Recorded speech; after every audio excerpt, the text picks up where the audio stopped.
Fue algo inesperado y para muchos inexplicable. El día que conmocionó al mundo. El director del Sun lloró aquella mañana. Pero hubo algo en lo que aquel día no se diferenció del resto para Diana. Todo quedó fotografiado. Era uno de los personajes con mayor interés periodístico del planeta. Los fotógrafos la seguían siempre. Registraron su vida. Se ha llegado a un punto en el que es excesivo. E incluso su muerte. La seguían para sacarle fotos, no la mataron, es un hecho. Llevaba todo el verano obsequiándolos con las mejores imágenes. Un bikini diferente cada día. Era el paraíso de los paparazzis. ¿Cómo pudo desembocar en tragedia en las calles de París? A continuación, las fotografías exclusivas del último día de Lady Di y el testimonio de los hombres que las hicieron.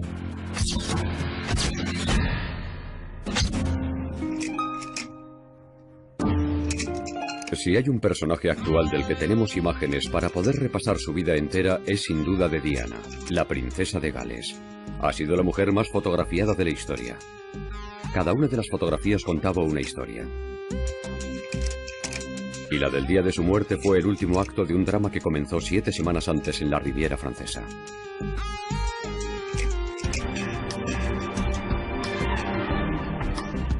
Diana, Guillermo y Enrique habían aceptado la invitación del dueño de los almacenes Harrods, Mohamed Al-Fayed. Lo que en principio iban a ser unas vacaciones familiares y privadas, se convirtió en un circo. La princesa Diana decidió irse allí de vacaciones en el mes de julio del año 97 porque francamente no sabía a dónde ir con sus 2 hijos. Mohamed Al-Fayed le insistía diciéndole: ¿por qué no venís conmigo? Os atenderé encantado. Tengo guardaespaldas, un sitio estupendo con playa privada. Venid. Y ella pudo disfrutar de unas pocas horas de intimidad hasta que la prensa, entre la que me incluyo, la acorraló. Desgraciadamente, el sábado después de que llegaran, recibí una llamada del News of the World, en la que me dijeron: tenemos una foto de un yate en la que aparece Mohamed Al-Fayed y está con alguien que parece la princesa de Gales. Les dije que eran el señor Al-Fayed y la princesa de Gales. Y claro, ahí empezó el acoso. La noticia tenía muchísimo interés y aparecía en las portadas porque Mohamed Al-Fayed había sido el azote de la familia real. Fue muy crítico con ella, pero muchos no entendían que no se lo hubieran pasado por alto porque también había hecho muchas cosas buenas. Sin embargo, se le había marginado. Al-Fayed tiró la casa por la ventana y puso a su disposición un yate de 20 millones de libras, el Jonicle, pero la prensa también se hizo a la mar para no perderlos de vista. Alquilamos un buen barco con capitán para poder seguir al yate de Al-Fayed. Llevaban una flota de barcos detrás, con los periodistas. Era toda una noticia verla con Guillermo y Enrique, de vacaciones con los Al-Fayed. Estábamos como locos. Se desplegaron grandes equipos, no se escatimó en recursos. Barcos carísimos, helicópteros y aviones, e incluso aviones privados para no quitarle ojo. Es algo así como invertir en bolsa. Te gastas un montón, pero no siempre sales ganando. En este caso, volvimos con las cestas de Harrods hasta los topes. La persecución había empezado y los fotógrafos que rondaban los bares y las playas de Saint-Tropez estaban a punto de hacer su agosto. Nunca habíamos tenido tantas fotos importantes en unas pocas hojas de contactos. Aquí hay un poco de todo: amor, tragedia y una serie de personas importantes interrelacionándose. Dodi Al-Fayed, su padre, Mohamed, Diana, el futuro rey de Inglaterra, y su hermano Enrique. Era casi una alfombra roja como la de Cannes. Al final, los fotógrafos franceses hicimos un fondo y le mandamos rosas. Para los fotógrafos británicos también había sido amor a primera vista. 17 veranos y 1 millón de fotos antes de todo aquello. Esta foto es del 28 de julio de 1980, la primera que publicamos en el Sun de Lady Diana Spencer. Yo no la conocía. La mayoría de los fotógrafos se enamoraron de ella, de esa aparente timidez con la que bajaba la cabeza para evitar que la fotografiaran. De vez en cuando subía la mirada para ver si había una farola delante. Cuidado. Y esa mirada cándida de aquella chica tímida que se asomaba a la cámara con ojos de corderito era fabulosa. Era muy difícil que saliera mal en una foto. Íbamos a hacerle unas fotos en la guardería y estuve eligiendo un punto en el que había una luz maravillosa. Cuando llevábamos unas cuantas fotos hechas, le dije a Arthur que podíamos colocarnos donde habíamos dicho y me contestó, no, no podemos, fíjate en la falda. No había imaginado que no llevara un forro o una enagua y al darle el sol así conseguimos la foto perfecta. Salió en portada. Ahí empezó el cuento de hadas, el idilio entre la princesa y la prensa. Desde entonces viajarían juntos por el mundo en una sesión fotográfica de 15 años.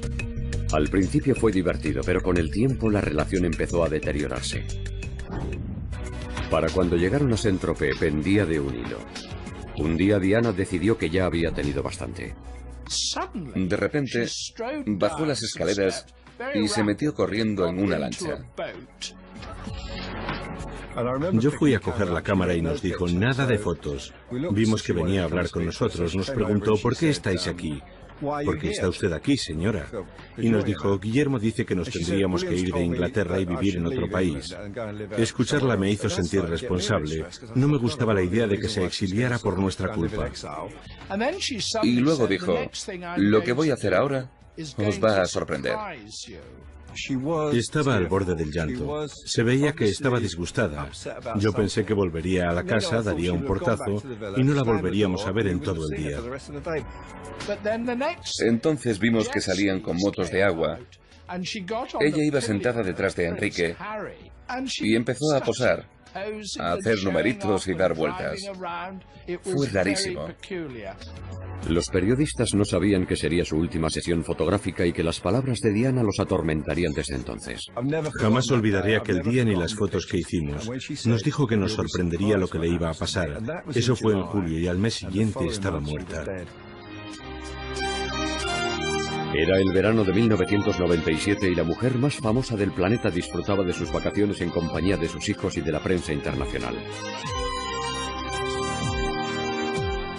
Este era el embarcadero en el que Diana aparecía para los fotógrafos todos los días durante aquel verano de 1997.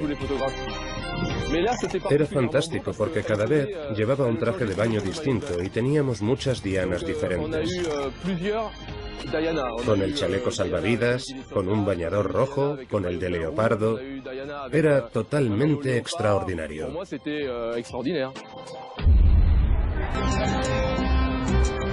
Durante años, la naturalidad de Diana frente a las cámaras había sorprendido a todo el mundo, incluido su propio entorno. Cuando conocí a la princesa Diana, ya era uno de los personajes más destacados. Tenía un magnífico instinto para publicitarse, que estoy seguro que muchos políticos envidiarían. Sabía dónde había una buena foto. Las cámaras la adoraban y ella de vez en cuando también adoraba las cámaras. Diana tenía mucha naturalidad al tratar con la gente, lejos de los saludos rígidos del resto de la familia real, del apretón de manos y del lleva mucho tiempo esperando que el príncipe de Gales preguntaba de cuando en cuando. Diana tomó otro camino. Optó por el contacto personal que tanto gustaba a la gente. Y si le gustaba a la gente, a la prensa también. A lo largo de mi carrera como corresponsal de la BBC, he revisado kilómetros y kilómetros de cinta y jamás he visto una toma mala. Ella sabía perfectamente dónde estaban las cámaras y los fotógrafos. Lo tenía mejor controlado que la reina madre, que estaba considerada como una experta. Decía que tenía calculada la distancia a la que pararse a saludar o para sonreír. Diana lo perfeccionó aún más. Sabía dónde colocarse aunque no tuviera a nadie enfrente y sonreír como si fuera a saludar a alguien. Pero para los fotógrafos que seguían todos sus movimientos había una imagen que valía lo que todas las demás juntas. Desde que se divorció, bueno, desde que se separó del príncipe Carlos, la pregunta era, ¿tiene novio? ¿Quién es? ¿Dónde está? ¿De dónde saldrá el siguiente novio? Siempre estábamos tras la pista. Will Carlin, Oliver Hoare, Hasnet Khan. La imagen más buscada era Diana y su nuevo amor. Y cuando aquella imagen por fin se publicó, fue una sorpresa para casi todo el mundo. Yo sabía que algo había. Habían coincidido en partidos de polo, en muchos actos, en estrenos de cine. Pero su relación empezó a ser más cercana a partir de aquellas vacaciones familiares. Con todo el alboroto en torno a su padre, la presencia de Dodi Al-Fayed había pasado casi desapercibida para la prensa. Pero allí había empezado una historia de amor. La pareja disfrutó de las tiendas y los restaurantes de Saint-Tropez y ella incluso posó para un artista de la localidad.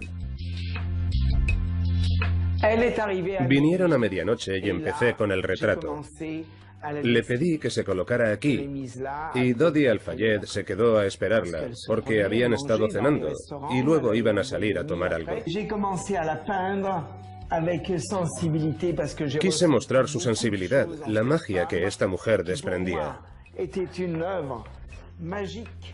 En el retrato intenté reflejar su espíritu y la pinté con muchos colores y con el mar de fondo que tanto le gustaba. Mientras dibujaba puse la música de Memorias de África porque sabía que le encantaba. Es el último retrato de Diana. Lo pinté 6 semanas antes de que nos dejara para descansar eternamente. La pareja volvió al Mediterráneo, esta vez solos, sin saber que el secreto de su idilio iba a durar muy poco. Un amigo de Mohamed y de Diana, que vivía en el sur de Francia, me llamó al Mirror y me dijo: James, la relación entre Diana y Dodi va muy en serio. Están perdidamente enamorados. Le dije: es un poco precipitado, y me contestó: sí, pero ha pasado. Dodi Al-Fayed debería avergonzarse de cómo ha tratado a Kelly. Kelly lo quería y confiaba en él. La noticia fue una bomba no solo para Kelly Fisher, la hasta entonces novia de Dodi. Dodi era productor cinematográfico y un playboy de fama internacional que se encontró de pronto en el centro de la tormenta mediática. ¿Cómo iba a capear el temporal? Lo único que hice fue aconsejarle que utilizara el sentido común. Ya conoces a la prensa británica, es la más salvaje del mundo. Me limité a dar consejos y asesoramiento. Eran las típicas llamadas de: hola Max, estábamos pensando en ¿qué te parecería si se habían enamorado? Y con el tiempo fue a más. Una vez que se supo que habían iniciado una relación, el valor de una fotografía de Diana y Dodi juntos se disparó hasta niveles estratosféricos. Y si además ella estaba en bikini y para colmo conseguías un beso, esa imagen iba a valer su peso en oro. A principios de agosto, un fotógrafo italiano, Mario Brenna, captó la preciada instantánea. Había recibido un chivatazo que le permitió fotografiar a la pareja dándose un achuchón. La imagen se vendió por 3 millones de libras y armó un enorme revuelo. Aquello significaba que Diana estaba mandando un mensaje. Tengo una relación, este es mi novio. Era un corte de mangas a alguien de nuestro país, concretamente a su anterior familia. Esto es lo que toca ahora. Tendréis que haceros a la idea de que vuelvo a ser el centro de atención. Ya fuese un noviazgo largo o un simple amor de verano, cuando Diana y Dodi volvieron a navegar por el Mediterráneo por última vez, los mejores paparazzis del mundo los siguieron a la caza de los besos más perseguidos de la historia de la prensa rosa. Me llevé el objetivo más grande que tenía y todo el dinero que pude para ir detrás de ella y seguirla a cada paso. Bill France está a este lado de Mónaco o al otro, porque esas fotos estaban cotizadísimas. Había mucho dinero en juego. Diana estaba protegida por los guardaespaldas de Al-Fayed, pero no tenían nada que hacer. Obviamente podíamos dejarlos atrás con facilidad, pero ellos sabían a dónde íbamos, llevaban los mismos mapas que nosotros y tenían amigos en el siguiente puerto. No podían ni pasear porque los fotógrafos estaban escondidos para intentar sacarles una foto. Aquella persecución desaforada era internacional. El Sun, el Times, el Telegraph, el Financial Times, la revista Time, hasta la CNN. Era una noticia de alcance mundial. No había solo reporteros de la prensa rosa. Todos los medios querían su parte del pastel. Sufrir la persecución de la prensa no era nuevo para Diana, que se convirtió en la gallina de los huevos de oro con la que ganar millones de libras al año. La princesa Diana ha sido el personaje que más ventas ha generado para la prensa sensacionalista en toda la historia. Cuando yo empecé hace 25 años, el interés de este tipo de prensa se centraba en los sucesos o en historias de interés humano. Y gradualmente fueron prestando más atención a los famosos, que demostraron vender miles de periódicos. A mediados de los 90 había una nueva generación de paparazzis acechando a Diana por las calles de Londres. Ahí está el Palacio de Kensington. Y en esta avenida era donde se apostaba la prensa. Cuando se abría la barrera y veías el Audi verde asomando hacia la calle, iba a echar un vistazo. ¿Dónde estás? avisabas a tu compañero, que estaba en la parte de atrás, y le decías: Elvis ha salido del edificio. Quítate de en medio. Ahora mismo estamos en territorio de Diana. Esto es Harvey Nichols y nos estamos acercando al centro de Knightsbridge y a Harrods. Esto es Beauchamp Place. Este es el epicentro del mundo de Diana.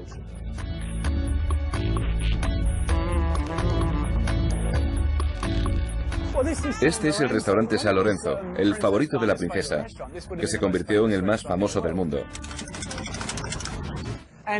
Todos los vehículos que estuvieran aquí aparcados se retiraban. Creo que ese que viene por ahí es un paparazzi. Lo despejaban todo para que su coche aparcase aquí y ella se bajara en la puerta.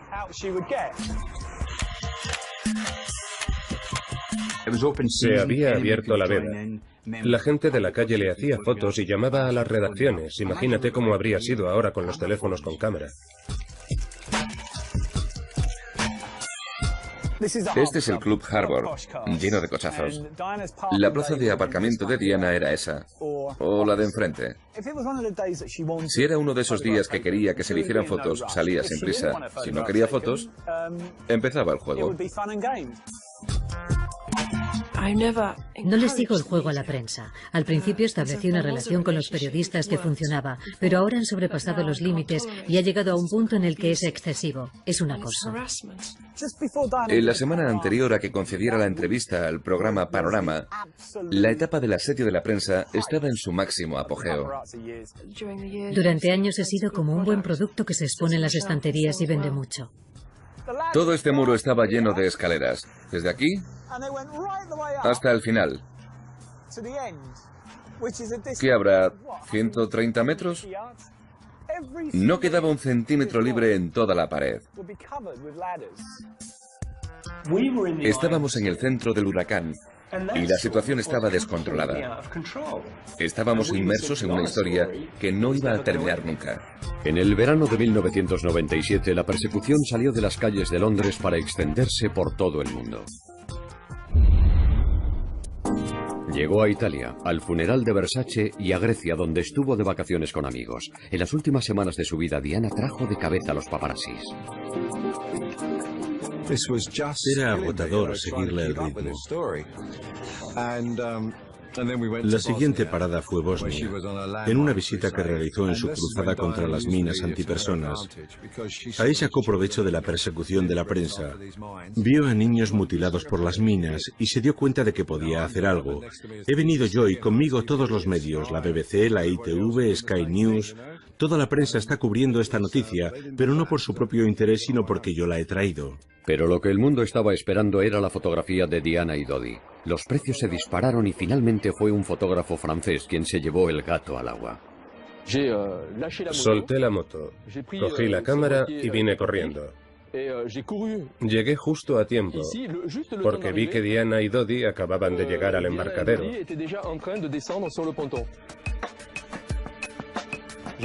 Me puse a sacar fotos y cuando ella me vio, se recolocó un poco el pelo porque le tapaba la cara y en ese momento supe que era una fotografía fantástica, la que todo el mundo estaba intentando conseguir. La primera imagen de Diana y Dodi juntos después del beso. Llamé a una empresa de helicópteros de Niza y cuando llegó, el piloto me preguntó, ¿es para usted? Y le dije, no, es para esto. Y le di el carrete. Se lo metió en el bolsillo y me dijo, debe ser muy importante. Y le contesté, sí, un poco. Uno podía estar seguro de que casi cualquier foto de Diana con Dodi saldría publicada. La cosa era pillarlos.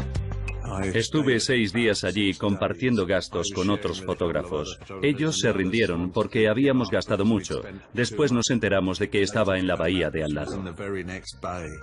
Pero para los que la habían encontrado, las imágenes eran cada vez mejores. Es como si algunos supieran dónde buscar. Yo no decía dónde iban a estar. Solo ayudaba a los periodistas en los que confiaba.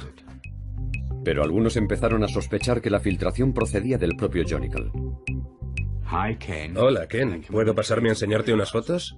Uno de esos días, Ken Lennox recibió una llamada del fotógrafo que había negociado la venta de las imágenes del beso, Jason Fraser.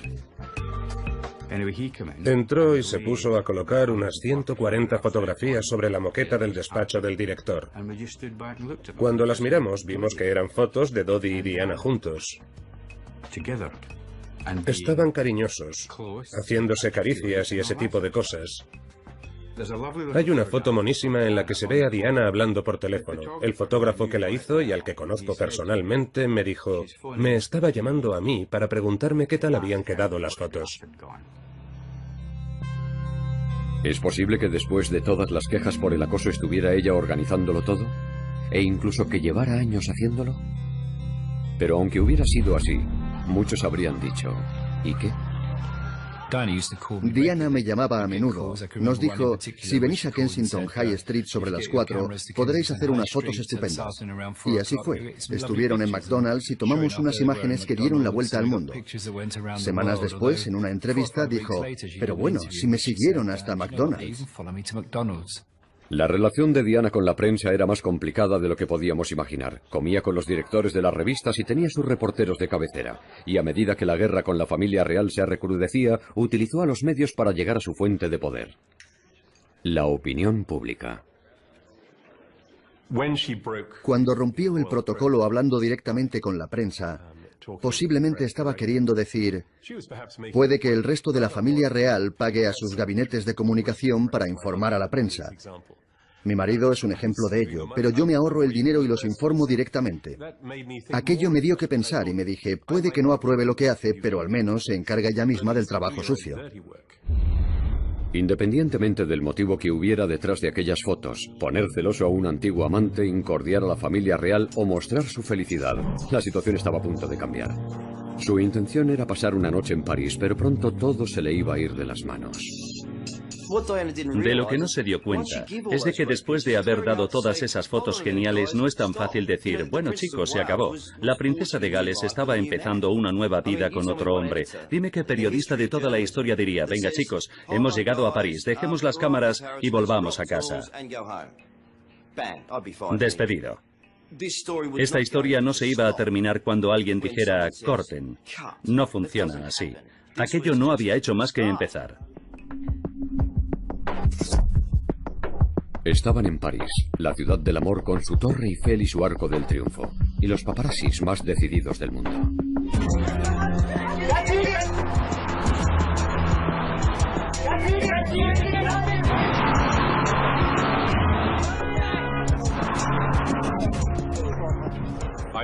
Fui a París con la princesa Diana en 2 o 3 ocasiones en visitas oficiales, y el despliegue de los paparazzis de París era todo un espectáculo, un auténtico circo. Seguían a los vehículos oficiales en motos y llevaban a otro cámara de paquete con una cámara de televisión. Era como ir en una diligencia del oeste y que llegaran los forajidos a atacarla. Bueno, los reporteros franceses son los paparazzis por excelencia. Son insuperables. Si quieren una foto, no paran hasta conseguirla. ¡Victoria! ¡Victoria! ¡Victoria! Hace 10 años la fotografía que todos querían conseguir era la de Diana. La princesa protagonizó más de 60 portadas de Paris Match. Y después del espectáculo periodístico del sur de Francia, los paparazzis estaban ansiosos porque se repitiera en la capital. Sí, claro. El verano había sido un no parar de imágenes. Fotos nuevas cada día, cada vez mejores. Era el paraíso de los paparazzis. La imagen definitiva habría sido pillarlos yendo a una joyería a comprar un anillo. Esas habrían sido unas fotos muy cotizadas.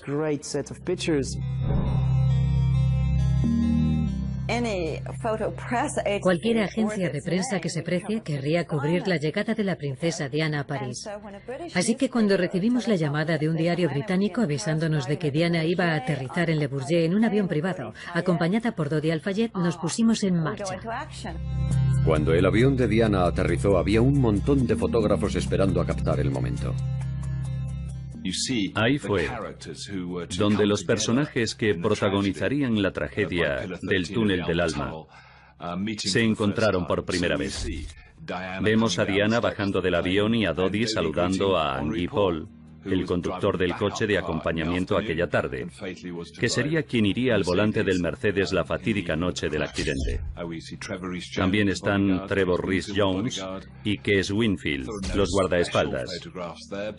Las fotos no tenían nada de particular, pero por desgracia ahora son un documento histórico de la llegada de Diana a París el día que murió. Dos escoltas motorizados acompañan a la caravana de coches hasta la autopista y se inicia una persecución vertiginosa hasta el centro de la ciudad. Se había corrido la voz de que la princesa iba a llegar.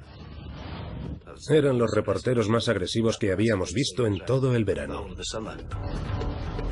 El trabajo consiste en recoger al personaje en el aeropuerto y seguirlo hasta que se acueste. A Diana le preocupaba la situación. Llegó a decir, tenemos que tener mucho cuidado o uno de esos fotógrafos se puede matar. Conseguimos despistarlos. Aceleramos y los dejamos atrás. Tras librarse de sus perseguidores, su primera parada es el Bois de Boulogne para visitar la villa de los Windsor. En su día fue el hogar de otra pareja perseguida por la prensa, el príncipe Eduardo y Wallis Simpson. Mohamed Al-Fayed la había alquilado y estaba restaurándola. Corría el rumor de que podían establecerse aquí o usarla como una segunda residencia en Francia.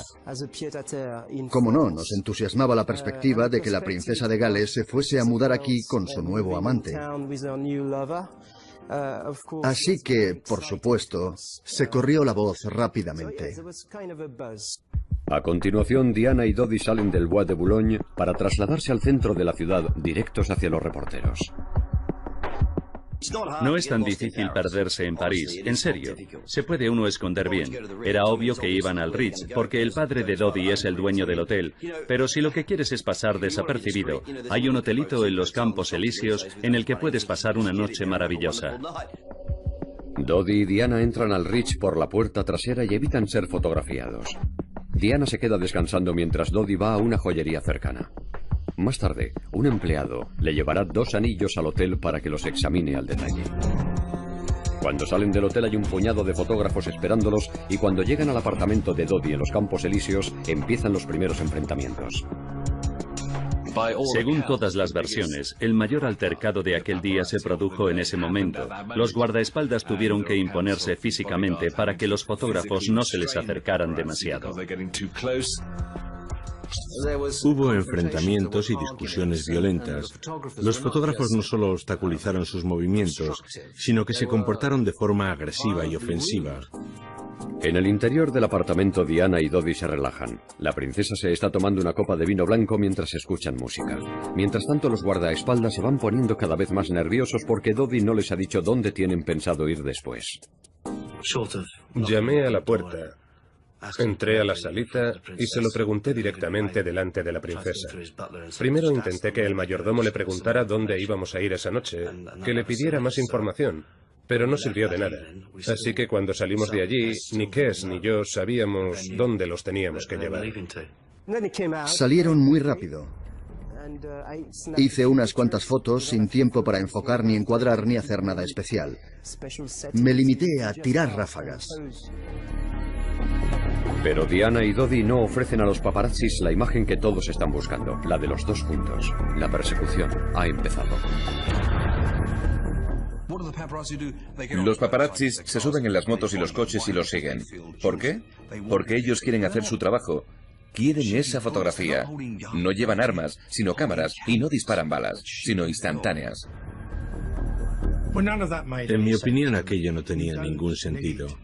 No tenían por qué huir para que no les hicieran una foto juntos. Hay muchas cosas de aquella noche que no tienen sentido.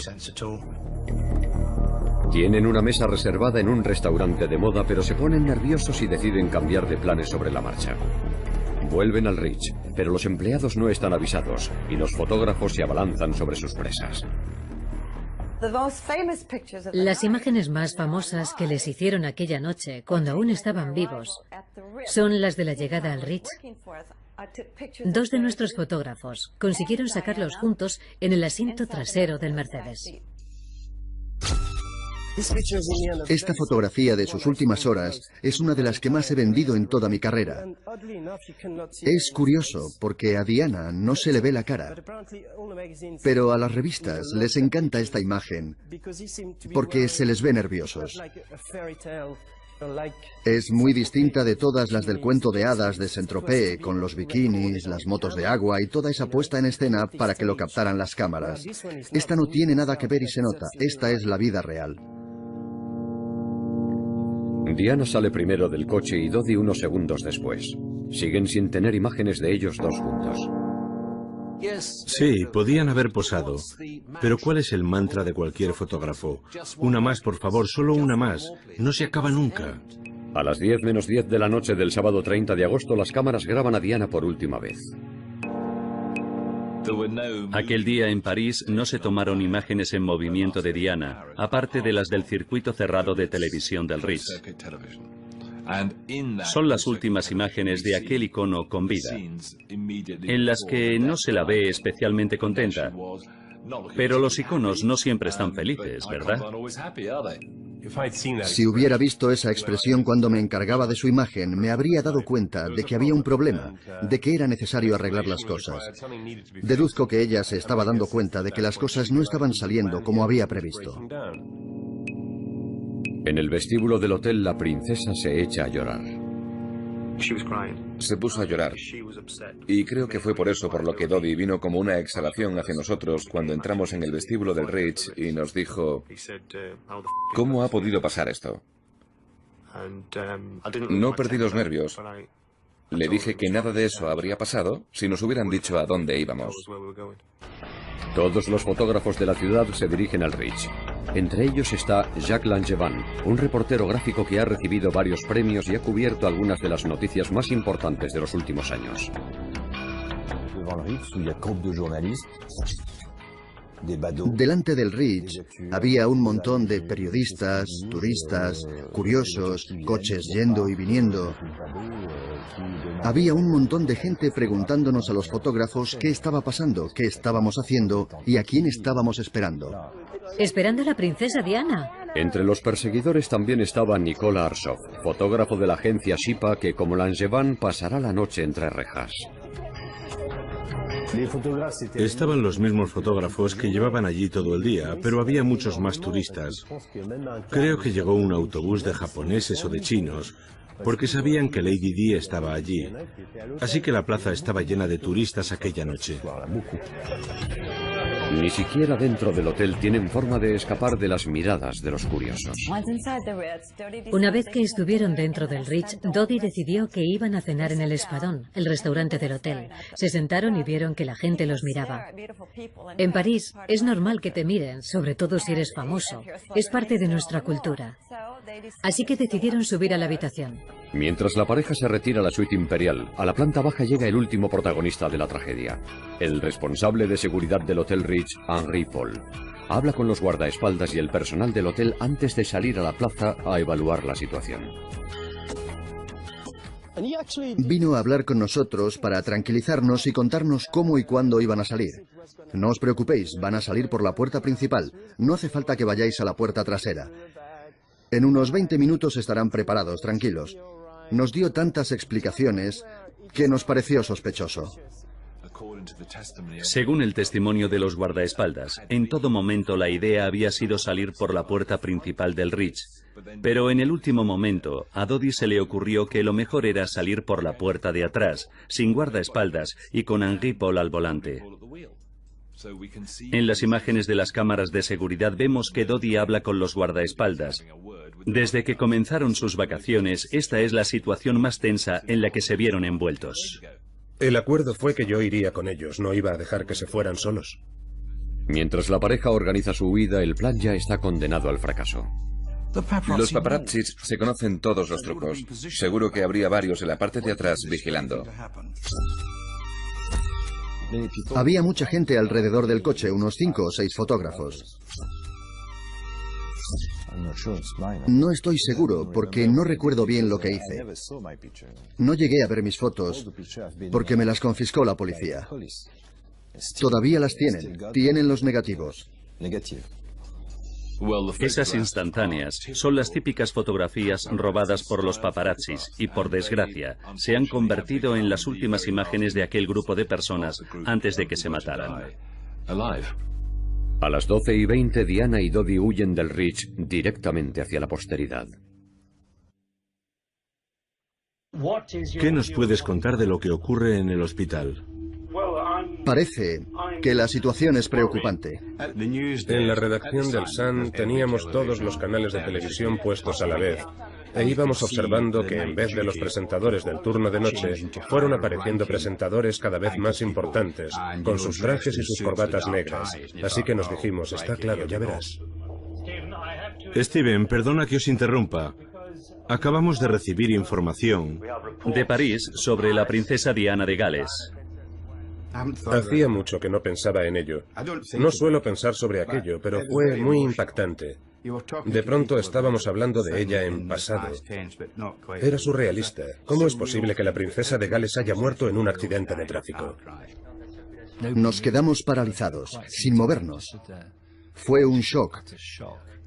Obviamente, lo primero que nos preguntamos fue si los paparazzis estarían allí y cómo de cerca estarían. En la oficina teníamos un mal presentimiento. Pronto iban a tener una imagen clara de lo que había ocurrido. Cada vez había más policías. Nos pusieron contra la pared del túnel y confiscaron todo el material y los equipos fotográficos. Había un policía por cada fotógrafo y nos tuvieron así, esperando unos 3/4 de hora. Creo que las imágenes de los paparazzis, agotados dentro del furgón de la policía, es una de las más impactantes y recordadas de aquella noche. Los cazadores cazados. Los fotógrafos que estaban fuera del túnel se dan cuenta de que el ambiente se está caldeando. Oías a la gente que pasaba decir, estaba claro, ya sabía yo que esto iba a pasar tarde o temprano. Estos paparazzis. No es momento para recriminaciones, sino para llorar su pérdida. Pero siempre pensé que la prensa acabaría matándola. Me fui en coche a París y llegué a tiempo para fotografiar la escena del accidente y ya entonces se notaba la animadversión de la gente hacia los paparazzis. Los directores y propietarios de las publicaciones que hayan pagado por fotografías indiscretas... Intenté coger un taxi para ir al hospital, pero veían que llevaba cámaras y me decían, asesinos, sois unos asesinos. Tienen las manos manchadas de sangre. Charles Spencer acusó directamente a los fotógrafos. Me acuerdo de que los días que fui al Palacio de Kensington, en la semana antes de su funeral, la gente increpaba e insultaba duramente a cualquiera que llevara una cámara. ¡Estaría viva! No es así. Lo siento mucho. La prensa estaba allí. La culpa es del Sun y de los periodistas. El Sun no estaba allí. Y llegó la última vuelta de tuerca. Buenas noches. Se ha confirmado que el conductor del coche de la princesa Diana conducía ebrio. Que se descubriera que Henri Paul conducía ebrio lo cambió todo para los fotógrafos, la policía y la prensa. Pero aún quedaban varias cuestiones por esclarecer. ¿Qué ocurrió exactamente en el túnel aquella noche? ¿Qué fotografías se hicieron? ¿Y qué se había hecho con ellas? Esas fotografías eran como el uranio, emitían radiación. Nadie quería acercarse a ellas. Es posible que ni siquiera los fotógrafos que las hicieron las quisieran recuperar. Por encima de todo, quiero dar las gracias por haber conocido a esa mujer que estoy orgulloso de poder decir que era mi hermana. Un ser único, complejo, extraordinario e irreemplazable. Diana, cuya enorme belleza interior y exterior no olvidaremos jamás. Yo estaba situado en la puerta oeste de la abadía y empecé a oír los aplausos, que sonaban como las hojas al caer. Creo que eso es algo en lo que nadie reparó. Y por primera vez que yo recuerde, todas las personas allí congregadas se unieron a la ovación. Ese será siempre mi último recuerdo de Diana. Al funeral de Diana no asistió ningún representante de la prensa porque no se les había invitado, pese a que las ediciones especiales volaban de los kioscos. Charles Spencer habló de su hermana como la persona más perseguida de la historia moderna, pero ¿la persiguieron hasta matarla? El plan para despistar a los paparazzis no había funcionado. Algunos habían seguido al Mercedes hasta el interior del túnel y una vez dentro habían hecho fotografías. Las imágenes del accidente son como las de cualquier otro accidente. El Mercedes destrozado, los restos esparcidos por la carretera, gente curioseando, transeúntes que se acercan, e incluso hay fotografías muy tristes de Diana después del accidente, que nunca se han visto. Creo que muy acertadamente. El que los fotógrafos siguieran trabajando después del accidente causó indignación, incluso aunque, como fue el caso de Langevin, hubieran llegado después de los equipos de emergencia. En lo que a mí respecta, lo diré siempre. No hice más que mi trabajo, sin extralimitarme. Hice lo mismo que en otras situaciones dramáticas, como las guerras, por ejemplo. No me cuesta mirarme al espejo por las mañanas. Pero no todas las imágenes que se captaron aquella noche se confiscaron en la redada policial. Algunos fotógrafos consiguieron sacarlas de allí y a los pocos minutos del accidente estaban intentando venderlas. Recibí la llamada a las 12:03 hora inglesa. Me puso los pelos de punta. Llamé a las redacciones para decirles que la princesa de Gales había tenido un accidente y nadie me creía. Me contestaban, ¿estás de broma? Reuters no ha dicho nada. En Reuters no lo sabían. Pero yo sí, porque me estaban enviando las imágenes. En las redacciones y en varias residencias particulares de Londres los teléfonos no paran de sonar. A eso de las 12:10 recibí una llamada de un fotógrafo que estaba en París. Me dijo que la princesa de Gales había sufrido un accidente de tráfico, que Dodi estaba gravemente herido, pero que ella hablaba y parecía que estaba bien. Me ofrecía la exclusiva de las fotos durante un día por 3 millones de francos, 350.000 euros. Lo pensé durante unos minutos y le dije que sí. Eran imágenes de ella dentro del coche. Se la veía muy tranquila, no parecía estar herida, pero nos dijeron que se había partido la clavícula. Mientras tanto, en las agencias llueven las ofertas. Estaba recibiendo ofertas de todo el mundo. Publicaciones de Estados Unidos, el Reino Unido. Estoy seguro de que nunca en la vida habrá otras fotos que despierten tanto interés. Pero a medida que las noticias que llegan de París revisten más gravedad, las negociaciones se paralizan y al amanecer las fotografías son invendibles. El director vino por la mañana y me dijo, ¿qué vas a hacer para proteger al periódico de estas fotografías? Eso es lo que pasaba. Ahora ya no se podían usar. Eran tóxicas. Los redactores se apresuraron a borrar los rastros de las imágenes de los discos duros y dejaron a los paparazzis abandonados a su suerte. Los valientes directores de todas las publicaciones del mundo, esos señores tan respetables, con sus trajes caros y sus choferes, que tan interesados estaban por conseguir aquellas fotografías, en cuanto se supo que la princesa había muerto, reaccionaron diciendo: no, ya no queremos comprarlas. Por favor, borra los emails, todas las conversaciones que tengas. No quiero tener nada que ver con todo esto. Yo estaba en casa durmiendo. Muchas gracias por todo. Después de años siendo el centro de atención de la prensa, Diana había acabado dando unas fotografías que no se podían publicar. Muy al contrario, el accidente marcó el inicio de una nueva era de comedimiento e introspección. Me sentía responsable de lo que había ocurrido. Era complicado porque es verdad que sabíamos todo lo que había pasado. Sabíamos que Diana colaboraba con la prensa y que el conductor iba borracho. Pero aún así, yo creo que si los paparazzis no los hubieran estado persiguiendo, el coche no habría ido tan deprisa y no se habrían estrellado. La muerte de Diana lo cambió todo. La prensa respetó a los príncipes y los dejó proseguir con sus estudios en paz, y los fotógrafos se limitaron a acudir a los actos programados a los que se invitaba a los medios. Los paparazzis eran una especie de apestados, y las revistas dejaron de publicar imágenes de personajes tomadas en público. Las revistas de cotilleos y glamour dejaron de perseguir tanto a los famosos por un tiempo. Ahora han vuelto con más fuerza que nunca, cada vez hay más, y no creo que desaparezcan nunca. A la gente le gusta observar las vidas de los demás. No cabe duda de que la vida que más interesaba al público era la de Diana, y para muchos fotógrafos la expectación que se creó en torno a su figura no se volverá a repetir. La última vez que fotografié a la princesa Diana, yo estaba de guardia en Bisham Place, esperando a que saliera de una tienda, la de Caroline Charles, y ella vino por detrás de mí, supongo que saldría por una puerta trasera. Me tocó en el hombro y me dijo, ¿no estás ganando ya suficiente dinero conmigo? Y yo le contesté, no lo suficiente. Es posible que a veces sobrepasáramos los límites, pero era difícil contenerse. Diana ha sido el personaje que más interés despertaba en todo el mundo, y ha dejado un vacío que jamás se llenará. Nadie ocupará nunca su lugar. Nunca volveremos a ver la magia que tenía Diana en nadie. No creo que nunca más veamos a los equipos editoriales yendo como locos a ver las imágenes que acaban de llegar. Creo que Diana es única y que nunca veremos nada igual.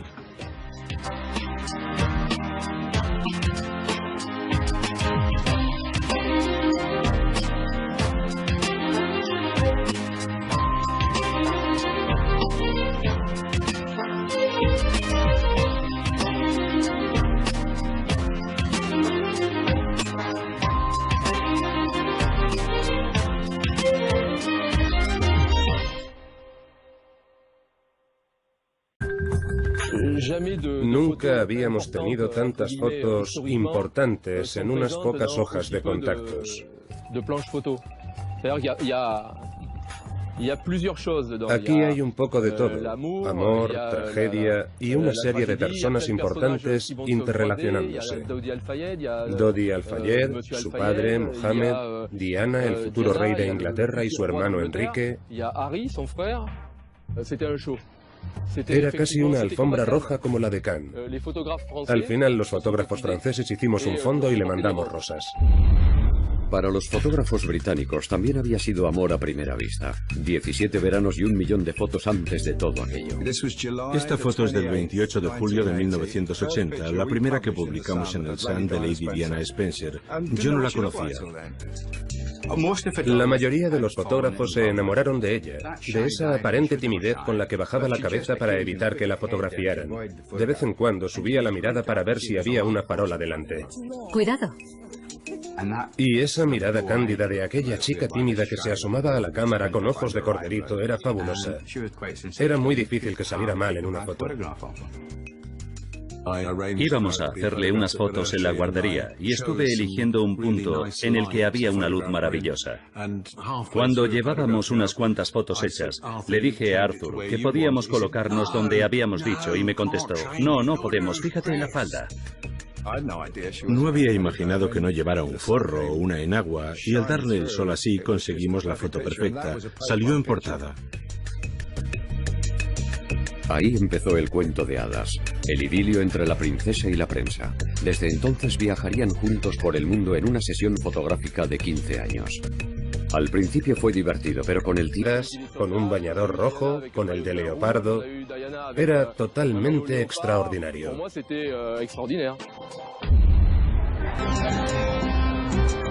Durante años, la naturalidad de Diana frente a las cámaras había sorprendido a todo el mundo, incluido su propio entorno. Cuando conocí a la princesa Diana, ya era uno de los personajes más destacados. Tenía un magnífico instinto para publicitarse, que estoy seguro que muchos políticos envidiarían. Sabía dónde había una buena foto. Las cámaras la adoraban y ella de vez en cuando también adoraba las cámaras. Diana tenía mucha naturalidad al tratar con la gente, lejos de los saludos rígidos del resto de la familia real, del apretón de manos y del lleva mucho tiempo esperando que el príncipe de Gales preguntaba de cuando en cuando. Diana tomó otro camino. Optó por el contacto personal que tanto gustaba a la gente. Y si le gustaba a la gente, a la prensa también. A lo largo de mi carrera como corresponsal de la BBC, he revisado kilómetros y kilómetros de cinta y jamás he visto una toma mala. Ella sabía perfectamente dónde estaban las cámaras y los fotógrafos. Lo tenía mejor controlado que la reina madre, que estaba considerada como una experta. Decía que tenía calculada la distancia a la que pararse a saludar o para sonreír. Diana lo perfeccionó aún más. Sabía dónde colocarse aunque no tuviera a nadie enfrente y sonreír como si fuera a saludar a alguien. Pero para los fotógrafos que seguían todos sus movimientos había una imagen que valía lo que todas las demás juntas. Desde que se divorció, bueno, desde que se separó del príncipe Carlos, la pregunta era, ¿tiene novio? ¿Quién es? ¿Dónde está? ¿De dónde saldrá el siguiente novio? Siempre estábamos tras la pista. Will Carlin, Oliver Hoare, Hasnet Khan. La imagen más buscada era Diana. Tiempo la relación empezó a deteriorarse. Para cuando llegaron a Saint-Tropez pendía de un hilo. Un día Diana decidió que ya había tenido bastante. De repente, bajó las escaleras y se metió corriendo en una lancha. Yo fui a coger la cámara y nos dijo, nada de fotos. Vimos que venía a hablar con nosotros. Nos preguntó, ¿por qué estáis aquí? ¿Por qué está usted aquí, señora? Y nos dijo, Guillermo dice que nos tendríamos que ir de Inglaterra y vivir en otro país. Escucharla me hizo sentir responsable. No me gustaba la idea de que se exiliara por nuestra culpa. Y luego dijo, lo que voy a hacer ahora os va a sorprender. Estaba al borde del llanto. Se veía que estaba disgustada. Yo pensé que volvería a la casa, daría un portazo y no la volveríamos a ver en todo el día. Entonces vimos que salían con motos de agua. Ella iba sentada detrás de Enrique y empezó a posar, a hacer numeritos y dar vueltas. Fue rarísimo. Los periodistas no sabían que sería su última sesión fotográfica y que las palabras de Diana los atormentarían desde entonces. Jamás olvidaré aquel día ni las fotos que hicimos. Nos dijo que nos sorprendería lo que le iba a pasar. Eso fue en julio y al mes siguiente estaba muerta. Era el verano de 1997 y la mujer más famosa del planeta disfrutaba de sus vacaciones en compañía de sus hijos y de la prensa internacional. Este era el embarcadero en el que Diana aparecía para los fotógrafos todos los días durante aquel verano de 1997. Era fantástico porque cada vez llevaba un traje de baño distinto y teníamos muchas Dianas diferentes. Con el chaleco salvavidas. Encantado. Tengo guardaespaldas, un sitio estupendo con playa privada. Venid. Y ella pudo disfrutar de unas pocas horas de intimidad hasta que la prensa, entre la que me incluyo, la acorraló. Desgraciadamente, el sábado después de que llegaran, recibí una llamada del News of the World, en la que me dijeron, tenemos una foto de un yate en la que aparece Mohamed Al-Fayed y está con alguien que parece la princesa de Gales. Les dije que eran el señor Al-Fayed y la princesa de Gales. Y claro, ahí empezó el acoso. La noticia tenía muchísimo interés y aparecía en las portadas porque Mohamed Al-Fayed había sido el azote de la familia real. Fue muy crítico con ella, pero muchos no entendían que no se lo hubieran pasado por alto porque también había hecho muchas cosas buenas. Sin embargo, se le había marginado. Al-Fayed tiró la casa por la ventana y puso a su disposición un yate de 20 millones de libras, el Jonicle, pero la prensa también se hizo a la mar para no perderlos de vista. Alquilamos un buen barco con capitán para poder seguir al yate de Al-Fayed. Llevaban una flota de barcos detrás, con los periodistas. Era toda una noticia verla con Guillermo y Enrique, de vacaciones con los Al-Fayed. Estábamos como locos. Se desplegaron grandes equipos, no se escatimó en recursos. Barcos carísimos, helicópteros y aviones, e incluso aviones privados para no quitarle ojo.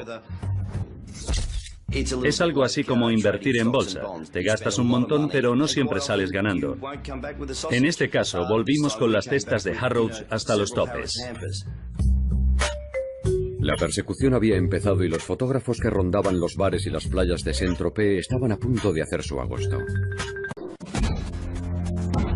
Fue algo inesperado y para muchos inexplicable.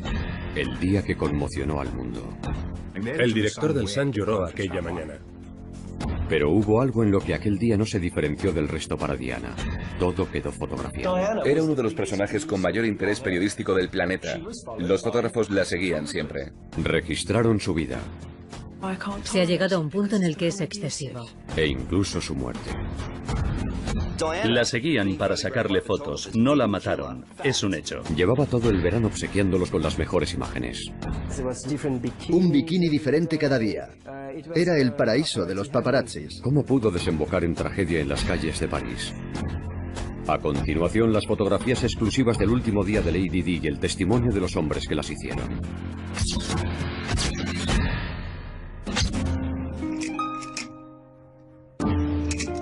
Si hay un personaje actual del que tenemos imágenes para poder repasar su vida entera, es sin duda de Diana, la princesa de Gales. Ha sido la mujer más fotografiada de la historia. Cada una de las fotografías contaba una historia. Y la del día de su muerte fue el último acto de un drama que comenzó 7 semanas antes en la Riviera Francesa.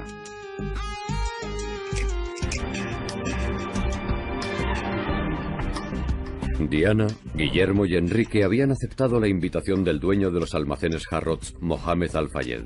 Lo que en principio iban a ser unas vacaciones familiares y privadas, se convirtió en un circo. La princesa Diana decidió irse allí de vacaciones en el mes de julio del año 97 porque francamente no sabía a dónde ir con sus 2 hijos. Mohamed Al-Fayed le insistía diciéndole: ¿por qué no venís conmigo? Os atenderé